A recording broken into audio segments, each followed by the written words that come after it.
Usa ka pagtuo, usa ka tingog, usa ka katawhan.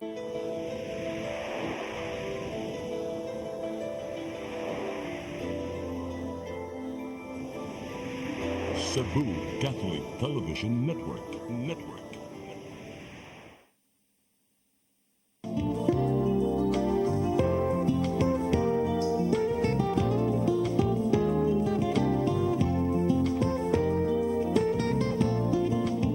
Maayong gabi kanatong tanan and welcome to Partners in Law. Kini gihapong programa brought to us by the Cebu Lady Lawyers Association and of course the Philippine Earth Justice Center. Ako si Attorney Joy Argalion, isa ka volunteer lawyer sa Philippine Earth Justice Center. And for 1 hour no sa kani nga atong programa maghisgot ta sa mga nagkalain-laing issue sa atong environment and also unsa may mga solutions nga pwede natong mabuhat, pwede ninyong mabuhat no isip mga citizens diri sa Pilipinas, and how can we influence or help other people to be aware about the different issues sa ato ang community.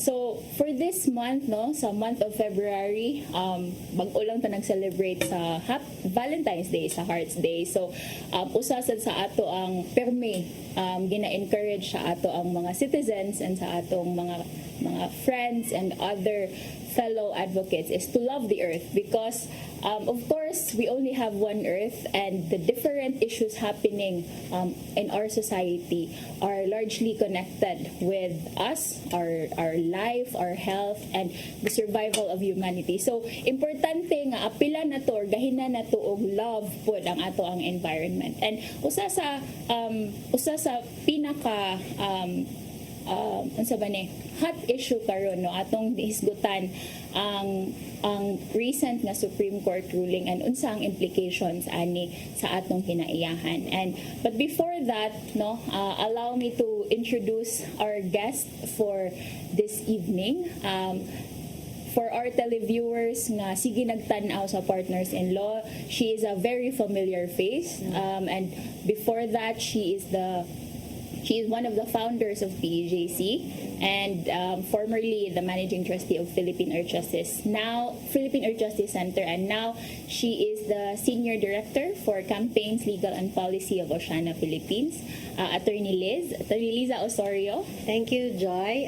May gabi sa inyong tanan.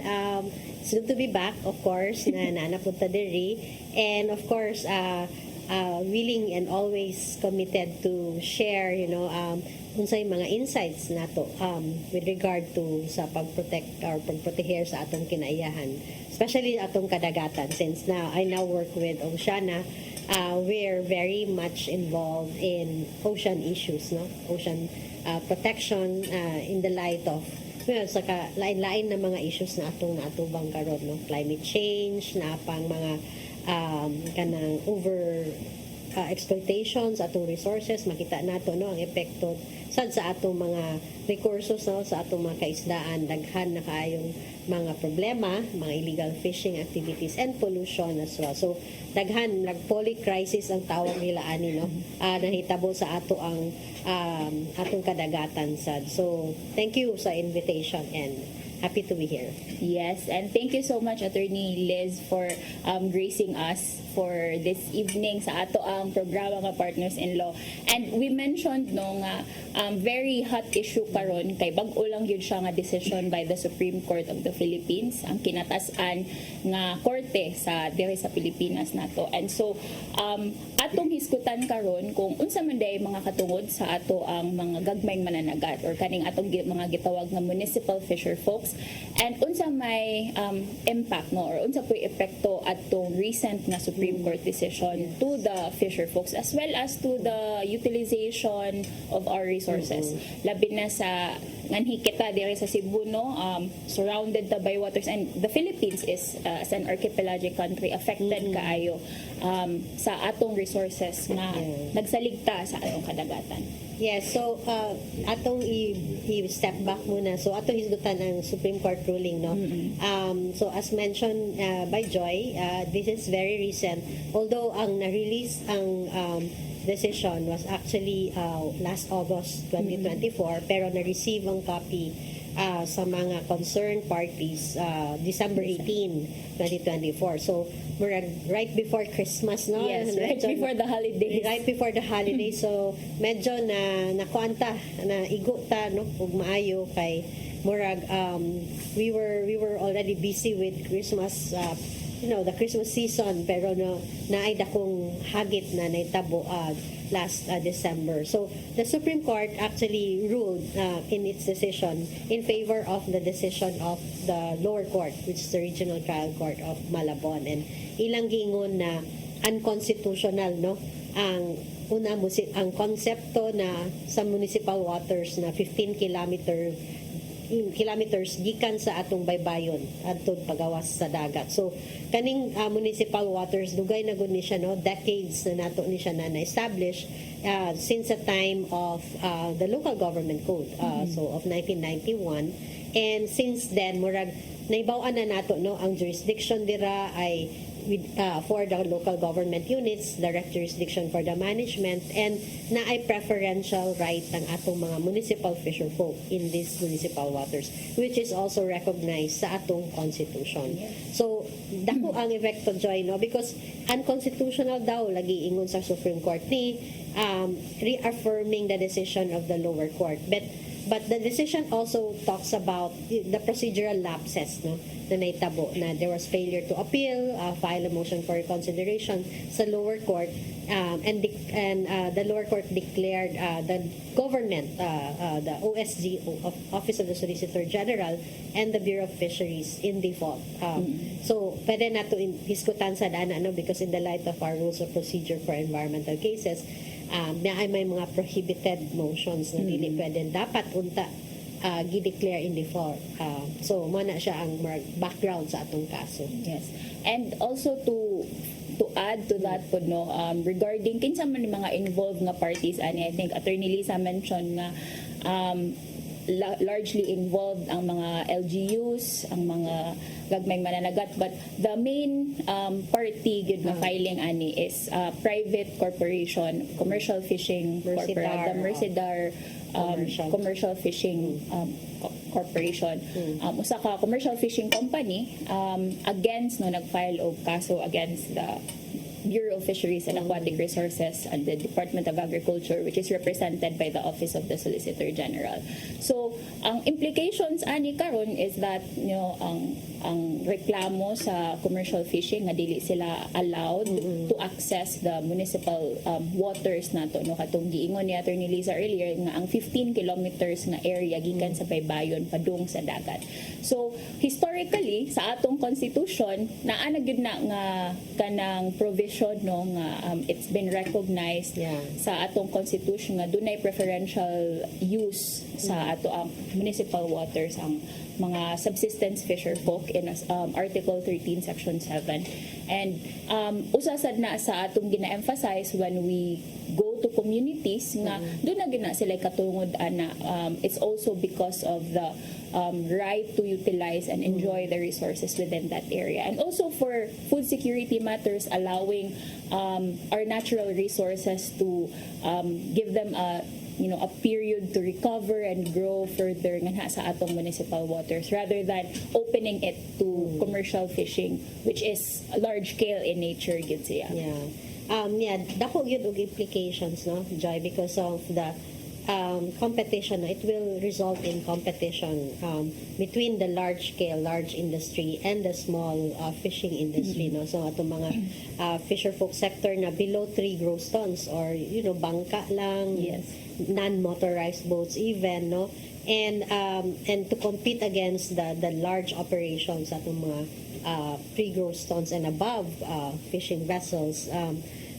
Usually daw ang mga fishing vessels sa mga commercial karon ay would be medium scale, so naa sila sa mga 20 gross tons, no, and above. So ang dako ni siya nga implications, because of course ang ang atong constitution is what we call a social justice constitution, right? And we always know that na noted na dapat those who have less in life ningon kumbaga will have more in law. So this is like the famous President Magsaysay quote, which was embodied in our constitution when the constitution was drafted and passed. So muna natin mga provisions na like marginalized sectors like our municipal fisher folk are given this preferential treatment, as they say, no?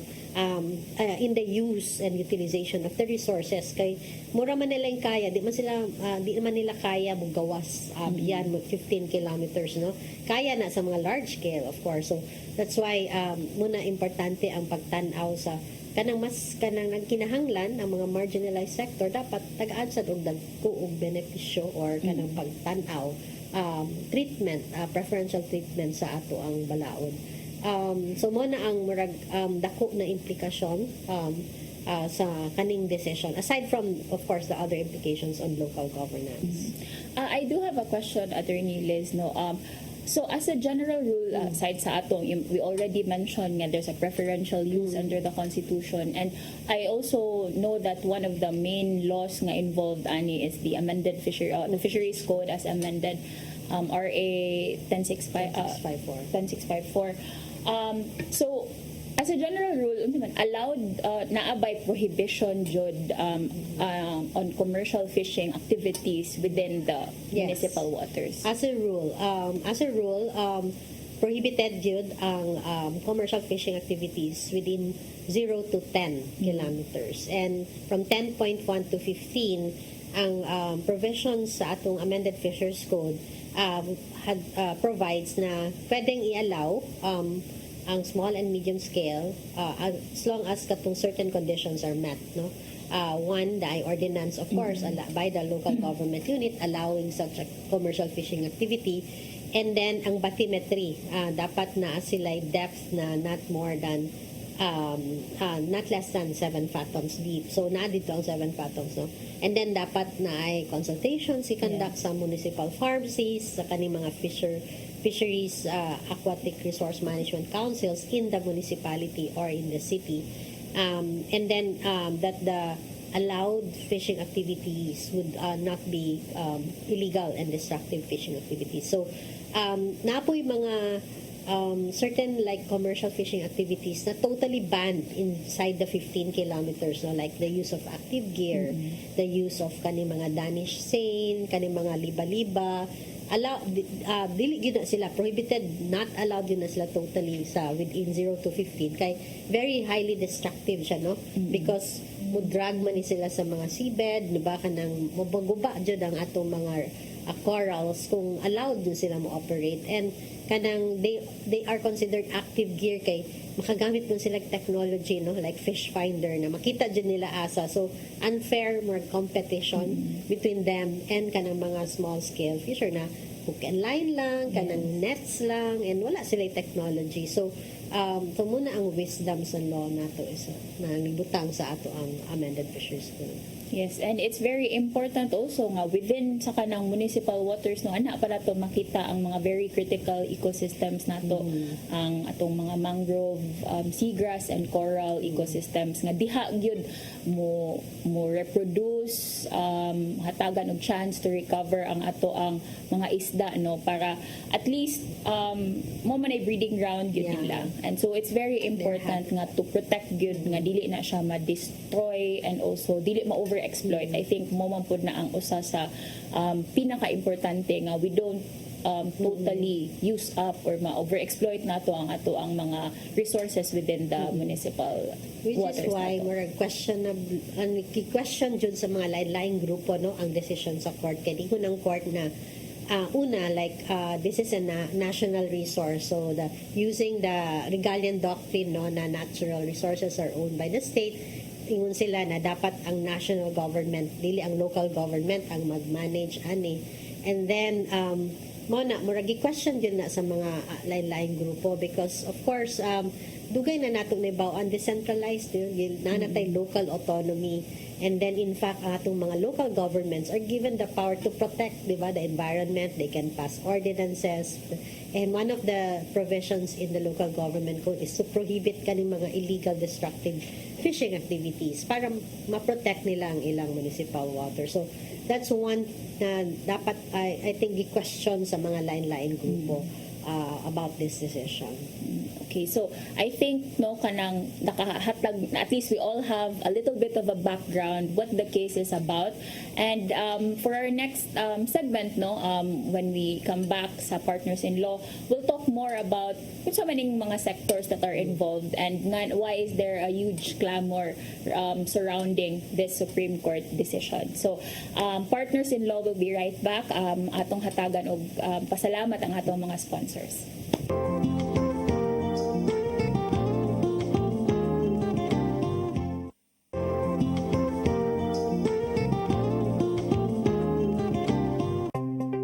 Discover the beauty of the Philippines.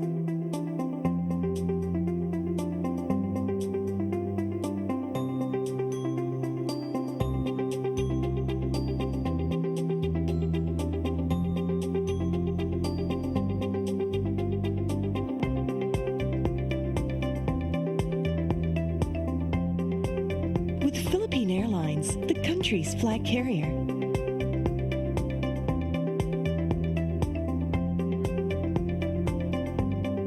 The airline that lets you feel the warmth of the nation.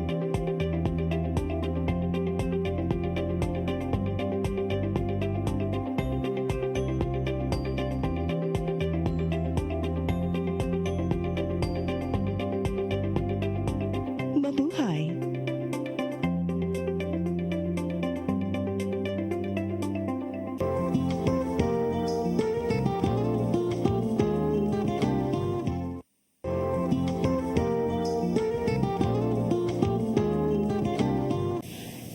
Back sa atong programa nga Partners in Law. This is still brought to us by the Cebu Lady Lawyers Association and the Philippine Earth Justice Center. So earlier before the break no naghisgot ta og background regarding our topic on the protection of the rights of our municipal fishers and also the implications of the recent Mercidar Supreme Court decision and its impacts no sa ato ang municipal waters and especially our municipal fisher folks. So ganina nanatay background sa case no unsa man day mga nahitabo, a bit of a timeline, and also unsa may a bit of impact no current nga impacts nga nakita nato karon with parties involved.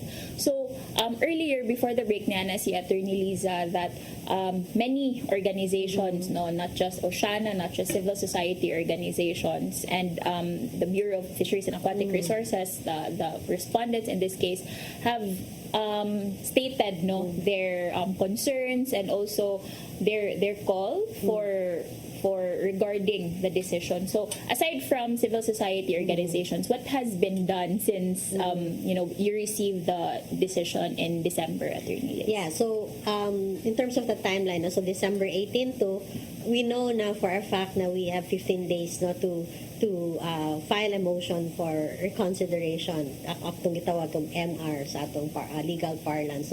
So ang 15 days was January 2. So imagine that no, like within holiday rush. No, holiday rush yun siya.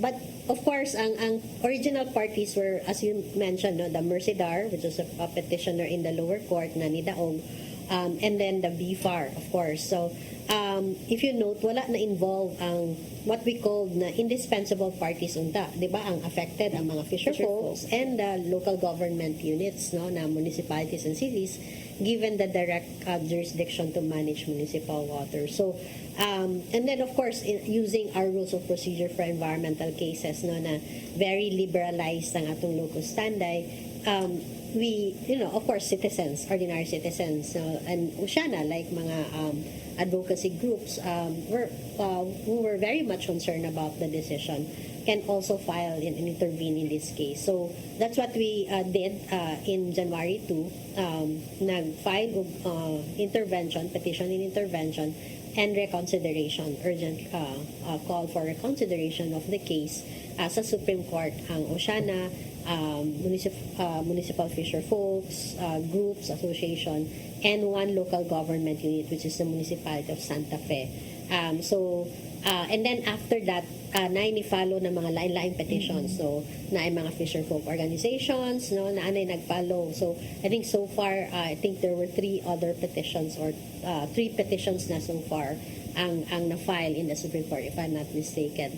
And, of course, so, nakita nato na we had to join in the petition. Kaya, syempre, indispensable parties, baya ang wala na involved. And then, ang dako nga impact na sa ilaha. So muna ang usa ka argumento dira, no, and of course ang ilang interest as well kay economic interest sa mga municipal fisher folk ang atong gitan-aw diri kay kung na mag-compete na sila against, you know, the big commercial fishing groups sa pagkuha sa atong resources, you know, luoy sila, no, that has a large implication sa ilang livelihoods, sa ilang pagkaon, no, food and food security sa atong mga gagmayng mananagat. So and municipalities and cities also have their stake, you know, their own direct stake sa decision. So mo na ang naitabo, and then there were other groups that followed as well.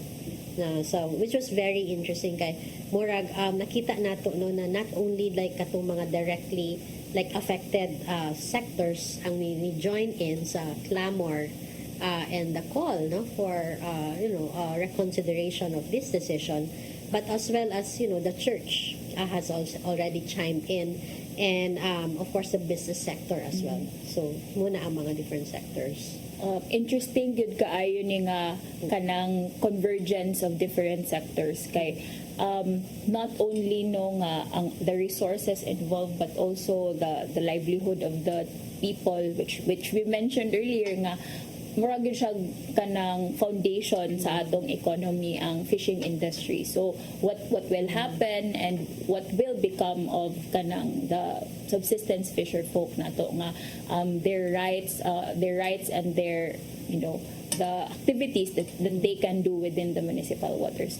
So with respect to the local government unit, Attorney, no, we mentioned nga it's a devolved activity already. So what are the common nga mga murag concerns good with respect to local government unit, aside from, you know, it's a question about the local autonomy and the things that the jurisdiction over the activities within the municipal waters. Long established ang pag-manage naman god sa atong local government units sa municipal water. So they started, no, katong mga community-based na mga management programs nato in the 70s, in the late 70s, and then 80s, 90s, you know, there was a huge move towards capacity building of our local government units and telling them na you have the mandate, direct mandate to manage your municipal water. So nakita nato na ang mga LGUs nato, they really, you know, take their mandate seriously. So in fact atong Municipality of Santa Fe, for instance, no, nag-enforce yun sila. So strictly patrol, monitor, surveillance sa ilahang municipal waters. Kay they really see the impact, no, kung naay masud na mga illegal commercial fishing activities inside their municipal waters, luoy ang ilang resources, luoy ang ilang may mananagat. So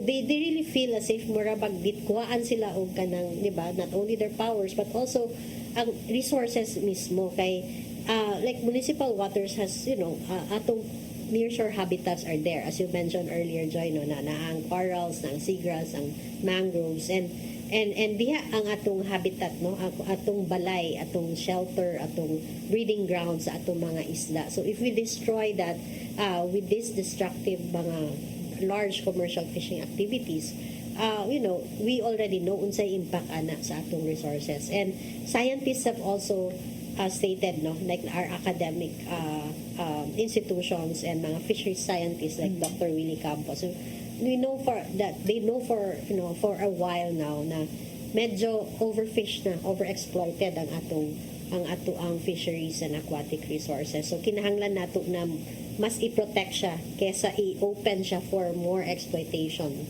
which will happen kung if this decision becomes final and executory. So murag it's a step back, no, it's a regressive act, no, on the part of the government kung ay allow gyud ang commercial fishing instead of protecting it, and also protecting it for the benefit not only of small scale fisher folk but the local communities na ang mga local government units nato mo na ilang mga inhabitants ang ilang constituents, no, na ang food mango that they rely on directly are those that are being caught by the municipal fishers. So mo na.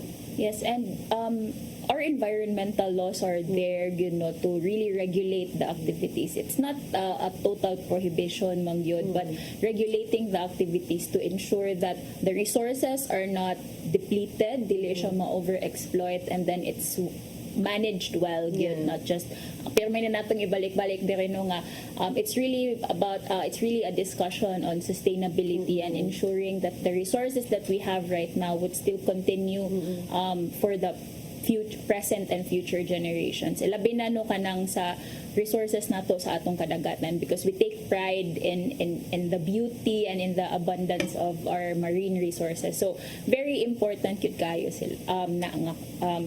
na discussion yun nga everyone should get involved, and it's a good thing to note even the scientists are there to back up with their research sa ilahang mga study for a long time nga dili gid siya murag beneficial, no, and unsustainable siya nga practice. And you mentioned, attorney, that the church has also joined in with the call.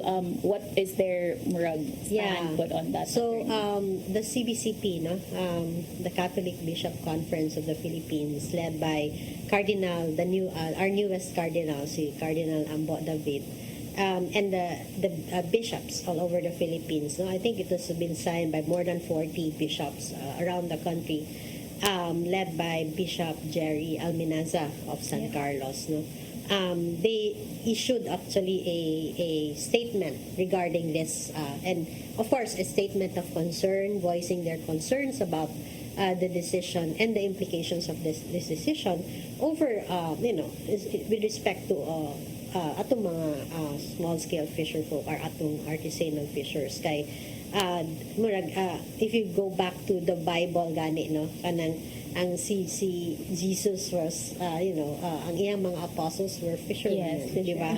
So I think they feel so close to to this issue. Of course, as the leaders of our church, they feel as if they have to also voice their concern kay ang atong marginalized ang sector, ang atong pinaka-vulnerable sector, which is our poorest of the poor sector, are really directly affected kay ayong paninorlan pagal, no, which was included in the statement, no, of the CBCP na kanang murag slowly gipatay na sila, no, if this decision will happen. And of course according also to Kamarta, one of our women fisher folk leaders, ningon siya na kanang ang magagmay mananagat actually kung kanang misag kanang daot ang panahon, ang mga babae gyud ang mag-wait sa ilang mga bana kung unsa kadako ang bawod, dako na napud kataas ang ilang liog para to wait for their husbands to come back. So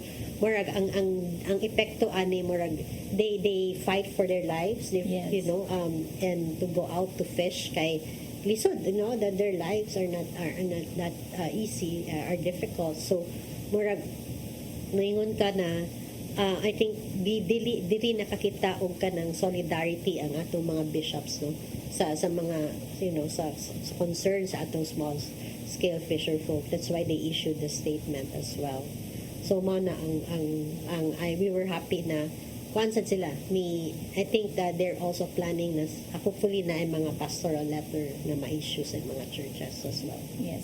And it's very important thing to note nga this decision or the implications of this decision is just one of the many threats yun no nga giatubang sa ato ang mga sa atong coastal communities no sa atong mga gagmayng mananagat, because apart from the threat of commercial fishing activities entering into municipal waters, daghan pa pong mga activities, destructive activities happening along our coasts nga it also threatens their livelihood no. So naay gikan sa dagat, naapagyoy sa coast gikan sa yuta no nga mga threats. So it's really important nga nagkalain-laing sector ang ni-join in good ani nga call, and it's very good to note that the churches are there to support no mo maning ang gitawag nato na the least, the lost and the last no, and very vulnerable jud kay sila. Apart from kaning nga threats, there's katong na mention ni Attorney Lisa, the threats of climate change and no the vulnerability of the Philippines in general to the impacts of climate change. So kanang dako gyud kayo siya nga diskurso nga angay mahibaw-an sa mga nagkalain-laing community, because I think now with the decision still pending and wala pa daghang uncertainties surrounding different coastal communities and mga fisher folk organizations, like sa may mahitabo ani would commercial fishers now be emboldened to enter into our municipal waters. Yeah, that's true, no. That's our fear, no. Even if dili pa final and executory ang decision, of course, there is a line in the decision na which is also questionable na executory na siya immediately, which is dili ba yan, no? When we talk about Supreme Court decisions, you're given the opportunity to ask for a reconsideration. So, and then it even in that decision commanded the Philippine National Police and BFAR to enforce already. Murag, wow, murag inana ba? So inana ka, like we don't know where this decision is coming from, by the way. So, but anyway, we just hope na with there will be like a clarity. That's why we're here, no? Para dili malibog ang mga tao, because of course, as you said, na embolden na gyud ang uban. So we've seen reports na mga nisud na mga commercial fishing vessels inside municipal waters, of course. And then magduha-duha na ang mga bantay dagat, ang mga munisipyo, kung ila bang i-enforce, ila bang dakpo, di ba? Because of course of the uncertainty that surrounds this decision is already there. So I think that's one implications na kanang wala nato na anticipate, or I think which we think is very also important based on this decision. Yes, and that's just one, no. We'll have other pang discussions regarding the impacts and the implications of the Supreme Court case now. Partners in Law will be right back. We'll thank our sponsors.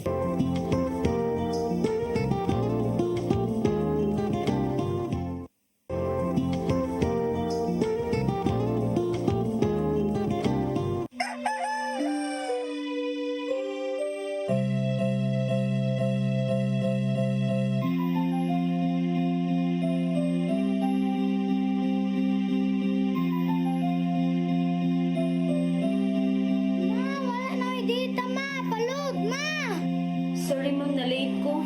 Nagita pa mong gupog para internet sa kong anak ma'am. Ay, wala na yung problema. Pag-sinisibo. Sinisibo, Sinisibo, for your internet connection And for the signal of your cable TV. so fast and straight that transmission to your home. Sinisibo. Sinisibo, Sinisibo offers you to have fiber optics. For your viewing experience, perfect and clear so far. So great and affordable for you to enjoy. Cine Cebu Television Network Incorporated offers fiber to the home broadband internet bundled with fiber to the home cable TV connection. Cine Cebu Television Network Incorporated, with its operation in Metro Cebu and the whole province of Cebu soon. And affordable for you to enjoy. Sinisibo.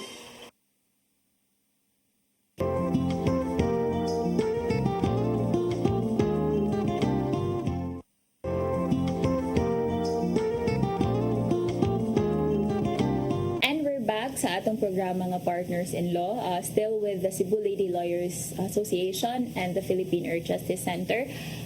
Earlier during the break, we discussed some of the implications already, and different organizations joining in sa call regarding the protection of our municipal waters, our natural resources, as well as what's next regarding this Supreme Court case. And earlier naghisgot na ta sa sa support coming in from civil society organizations, the church, scientists joining in, giving their statements and mga studies regarding the impacts. So now, dili lang pud kana nga mga sektor ang apektado, naapoy mga business industries, attorney. So some of these, I think there's news reports of kanang certain mga crab industries na apektado sa pag-open sa municipal water. So maybe you can share about that, attorney Liz. So ang recent na nagmigawas na statement comes from the business sector, which we very much welcome. Kay kani makita gyud nato na ang affected dili lang katong vulnerable sector. So this is not against the mighty and the weak, Yes. na fight. It's also coming from the business business sector. So na ay business side of the argument actually. So ang ilang argument coming from the Metro Chamber of Negros Occidental, because they are very much involved in the blue swimming crab industry. So ilang ingon na kung i-allow ang commercial fishing vessels inside municipal waters, that will heavily impact and their industry, and might eventually lead to the collapse of their industry. So makita nato na they're really equally concerned as well. They're giving livelihood opportunities to our small-scale fisher folk through this business activities na sige nagpadako sila og mga blue swimming crabs, and then they harvest them for export. They process them kana mga crab meat na atong gipangkaon, so and then they sell it domestically, and they export it even, so giving them income as well, so and livelihood to our local community. So that's why we also understand kung ngano they're very much concerned about this decision. So that's why I think they joined the call for of course the reconsideration, and noting that this will impact the livelihood of their communities and their businesses as well. Yes, so in terms of natural resources utilization nato and management, murag it's everyone is affected gyud. Murag at this point kanang we are at a disadvantage if we continue allowing the overexploitation and of our kanang fishing resources, marine resources they have. Di na gyud pwede ang status quo karon. Yes. Because we're feeling like the line impacts na from climate change, from our decades of course of mismanagement then of our fishery resources na giingon sa mga fishery scientists nato na like Dr. Willie Campos and other scientists from UP, na ningon sila na actually murag maximum sustainable yield ang na-reach na nato around the early 1990s, so meaning to say ang atong pag-harvest karon sa atong mga isda, atong mga aquatic resources kana mga shellfish, unsustainable na gyud na unless management systems are put into place. Dili ka ng systems na mag-allow sa overexploitation sa atong fisheries. Kay if you must note, sa amended fisheries code na anay reforms gibutang, like the fisheries management areas, gidivide ang atong country waters, including the EEZ, into 12 FMAs, tawag nato fisheries management areas, and then each FMA has already conducted extensive studies sa unsa naman ang fish stocks nato sa kanang fishing grounds within the FMA, and then based on those studies they will craft science-based policies na to control atong tawag harvest control measures or harvest control rules para na makita nato no na naana tay siyensya nagigamit para sa pag-manage sa atong mga resources and nagsige na nagsugod na ni since the amended fisheries code was enacted in 2015 and then the fisheries Administrative Order 263 was issued in 2019. So, daghang ng mga activities sa mga FMAs nato, nanay management boards, which in fact ang mga LGUs are members of, part of,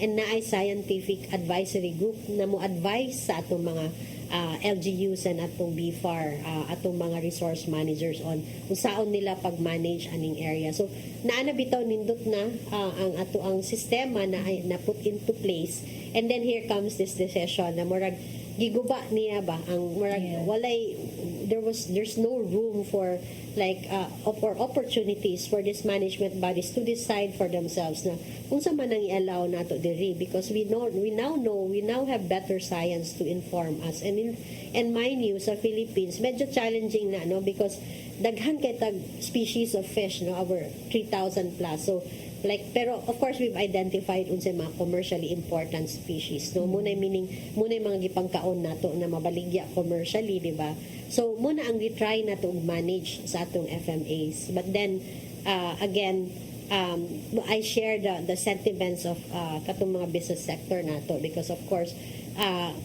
to get that kanang sustainable yield sa ilang blue swimming crab and production from their blue swimming crab activities management activities kinahanglan jud og kanang management measures no are in place and kanang right now very important ang management yun because I think habitat loss degradation of our marine resources and also kana overexploitation gyud ang dako nga mga challenges nato diri sa Philippines and of course we are slowly seeing no issues ana like I think in the past year man siguro and kanang makita nato sa news nga there's been reports of kanang we're importing fish so murag it's quite ironic for a country like the Philippines to be importing fish no we're surrounded by water so it's really all about management and protecting our oceans because dili lang siya issue of access to the waters but it's also a food security issue now nga kanang kita as Filipinos na we're the kita ang hatagang priority to access our resources and also enjoy the benefits of these resources and so kita pod there's also like a bigger responsibility for us to protect our ecosystems especially our marine ecosystem nga naghatag or nagsupply nato sa atong mga gipangkaon sa food nato everyday so very vital gyud nga suportaan nato ang kani nga mga foundation, economic livelihood and activities. And lastly, attorney no sa kanang since we're environment groups no and nag-mention na a little bit about like habitat loss and degradation. The overall environmental impact of this decision, attorney, what do you think? Well, daghan dud ang makita nato no na environmentally or ecologically na impacts no of this decision. So as mentioned already no we have a very sensitive marine ecosystem no in the Philippines. So kung i-allow nato ang kanang mga large scale industrial activities that would mean also na mas efficient sila in taking away the resources from our marine areas or ecosystems and so dako gyud og implications as mentioned ang state of our fisheries are not really it's not really good now so we need to manage it no and we need to manage it better than what we're doing in the past and so meaning to say we don't think about although ang dagat nato no is we don't think of it as an endless or unlimited resource ang naa diha kay as I said sa una ganiha unsustainable na ang atong pagkuha so if we allow our habitats to restore if we allow our ecosystems no to to breathe, no, and improve itself, then murag nature will heal itself, di ba? As we know it. So ang benefits will also multiply if we manage it. So I think it's now time for us to recognize na we're in this state of very a crisis when it comes to our Philippine fisheries. Dugay na ni decades, mga 1990s, as I said, early 1990s, giwarn na ta sa atong mga fisheries scientists about what's happening with our ecosystems. And then, napay climate change, no? Na, climate change is really, if you know about the science karon na oceans are really absorbing all the heat. No? So, that's why you have ocean warming.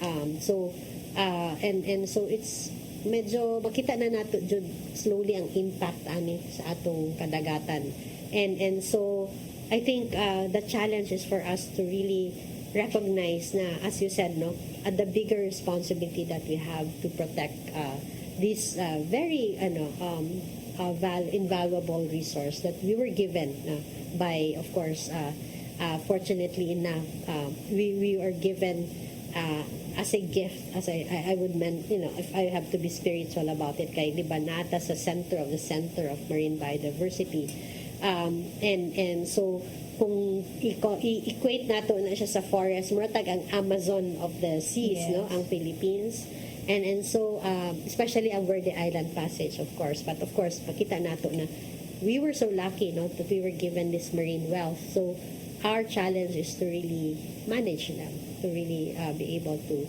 sustain it, not only for us but for future generations. Yes, so ang kaning issue dili lang ni panaghisgutan sa mga mananagat, no, sa mga abogado, civil society organizations, or even LGUs, but it affects all of us because the resources involved, the access to our waters, and pang-adlaw-adlaw na to nga kinabuhi is affected by all of this, the discussions on the sustainability of the food resources that we have, and also the health of our environment. As pero binatong balik-balikon na the core, no, of our environmental protection or our environmental rights here in the Philippines is really on a balanced and healthful ecology of our, the nature, and also it's directly linked to the health of the people. So mo na nga dili gyud nato mabulag nga ang health sa atong environment would also translate to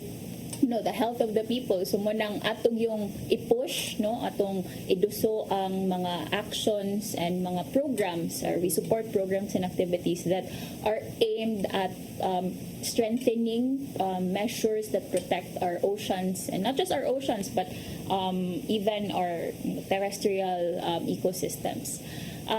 Naabot na ta sa last part of the discussions, our discussion, Attorney Liz, no? So let's talk about what we can do, even especially as our mga citizens watching, or our televiewers watching, because we've already heard about actions coming from civil society organizations in the intervention with the Supreme Court case, but we know that there is citizens are also involved, ani, but basin they're too intimidated, no, on the SE processes, but on their own, or like if they have youth organizations, Yeah. so may pwede nilang mabuhat.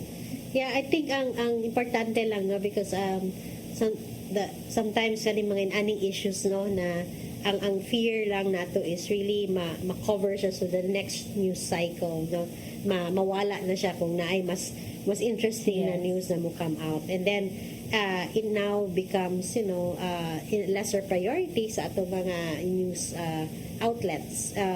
But I think ang challenge is for us to continue the discussion around this issue. Kay I think this is a very important issue, as you mentioned, no, na that has huge implications sa atong, not only sa ato ang gagmayng mananagat, sa atong mga LGUs, but to us as well, no? Kasi this is a question about food, our life, di ba? Kay as mentioned, the ocean is also the source of our food and of our life. Kung matay kaon, di ba ta mabuhi, di ba? So and like there's an interesting fact na that I'd like to share with you na kanang Philippines, diba, more than 50% of our protein needs actually comes from fish. So atong pagkaon, we're built as a seagoing, seafaring nation. So tungod kay duol ra gyud ta sa kadagatan, I think we rely on our food in terms of our genetic makeup. Dapat unta sa kadagatan sad. So but we now learn na in fact na dili enough ng resources sa atong populasyon karon. We are in fact importing na og mga fish, which is, as you said, ironic. Because of course wala na, gamay na lang gid kaay ang resources gid na makuha nato, no, in our nearshore areas, because daghan ng mga distractions, daghan ng mga challenges, no, like reclamation is also one of them, pollution is another. So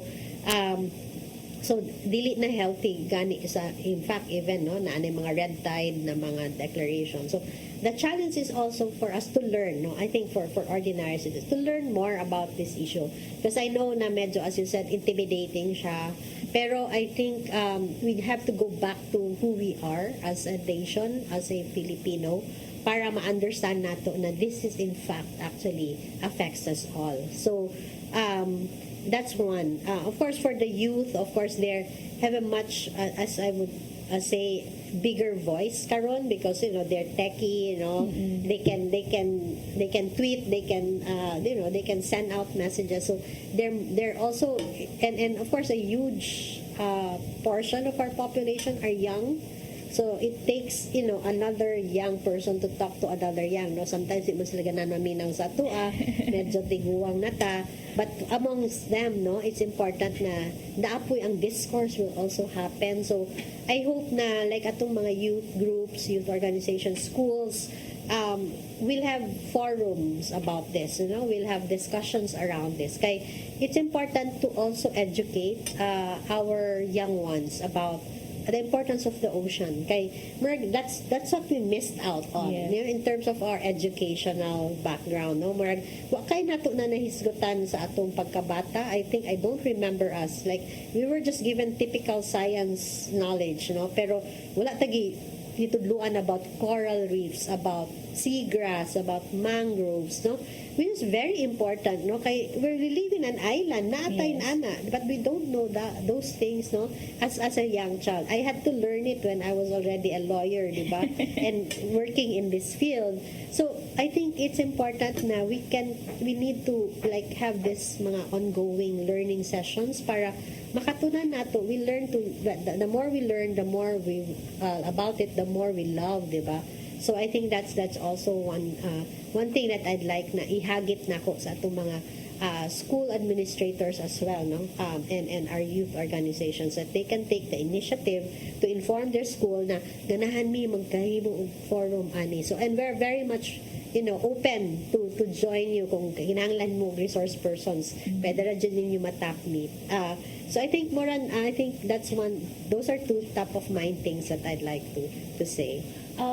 In terms of kanang ganina, someone said ka-issue ang local government access, attorney. Is there some way that we can, lobby with our local government units? Because as we mentioned earlier, for a long time it's been established nga sila gud ang nag-manage, and here comes this decision nga murag taking that responsibility from them. So can local government units also do something about it? Of course naadjud sila mabuhat, no. In fact katong usa ka LGU na ni duol nato, they wanted to declare their entire municipal waters as protected area para i-disallow gyud ang totally ang commercial fishing. So pwede gyud ang mga ordinary citizens can lobby their local government leaders to do mga aning mga legislation and forward-looking legislation and ordinances na pwede, which is aimed at protecting their municipal waters.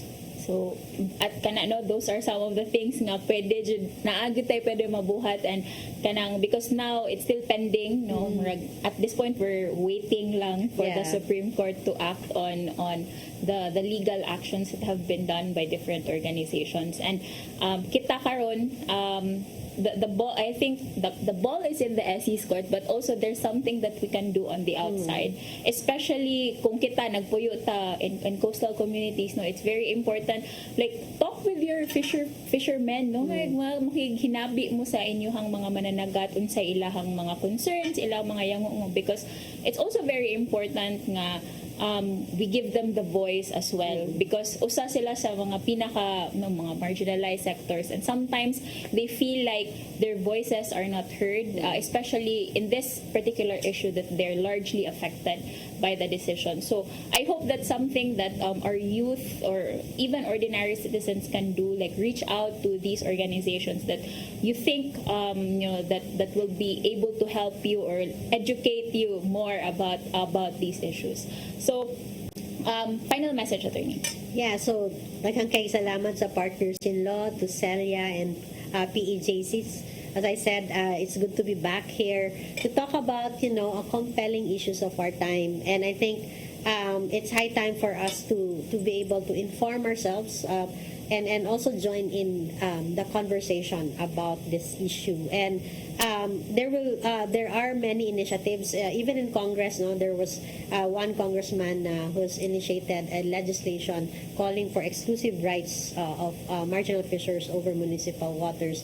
Naapoy mga groups in Congress calling for an investigation, a legislative inquiry on the impacts of commercial fishing in municipal waters. So these are ongoing initiatives, and I hope there will be more, and there will be more sectors joining in the conversation, and of course the concern, voicing the concern about this decision. So daghang kayong salamat sa pagtanaw, pagpaminaw sa amoa, and maayong gabi sa tanan. Yes, thank you, Jud Kaayo, Attorney Liz, for joining us and also helping raise awareness about this issue, because no, we are months, we just started the campaign period. These are very critical months for the Philippines now for our midterm election, and usa ni sa mga issues nga angay natong tutukan, no, kung unsa may buhaton sa mga people in position that to help those especially mga subsistence fisher folk nato, and you know, and aside from this issue, other environmental issues as well, because again, our environment cannot vote, kita ang naay opportunity to make the change, so we have to do something and take action. So that's also a call and a challenge to our televiewers, especially at this time, no, and I hope no nga this has been a very interesting discussion for you. Daghan mong napupo gikan sa atong mga discussions, and of course you can reach out to Oceana Philippines on Facebook. They're on social media. Philippine Earth Justice Center as well, we're on Facebook and other social media channels, Twitter and Instagram. And of course, for other episodes nga you might have missed in the past, no, regarding Partners in Law, you can access this in the YouTube channel. It's Partners in Law Celia.